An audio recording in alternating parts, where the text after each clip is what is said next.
Le procureur général de Chine, Cao Jianming, a remis le rapport annuel de travail du parquet populaire suprême à la 13e Assemblée populaire nationale. Écoutons ce qu'il avait à dire à propos des succès de l'institution dans la lutte contre la corruption au cours des 5 dernières années. Nous concentrons nos efforts sur des enquêtes majeures et des affaires importantes. Plus de 250 000 crimes en fonction ont été enregistrés, soit une hausse de 16,4% par rapport aux 5 dernières années. Plus de 55 milliards de yuans de pertes ont été récupérés.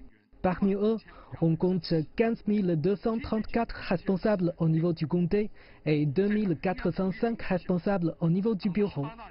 Sous la direction unifiée du comité central du parti, depuis le 18e congrès national, les institutions du parquet ont enquêté sur 120 anciens responsables au niveau provincial ou ministériel ou au-dessus et ont poursuivi 105 anciens responsables du même niveau. Jetons maintenant un œil sur les points marquants du rapport de travail.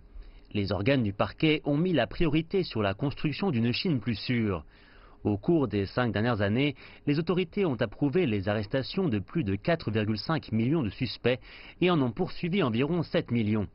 Depuis octobre 2014, 222 fugitifs impliqués dans des crimes liés à leurs fonctions ont été rapatriés ou persuadés de revenir en Chine depuis 42 pays et régions. Parmi eux, 35 étaient listés sur la notice rouge d'Interpol. Les erreurs dans des affaires passées ont aussi été corrigées. Les autorités ont déposé des contre-appels ou demandé de nouveaux jugements dans 18 affaires importantes. Tous les suspects ont ensuite été acquittés. La coopération avec d'autres pays a aussi été améliorée. En 2017, la Chine a accueilli avec succès la 22e conférence internationale des procureurs. Le procureur suprême a signé 145 accords bilatéraux avec des institutions judiciaires dans 95 pays et régions.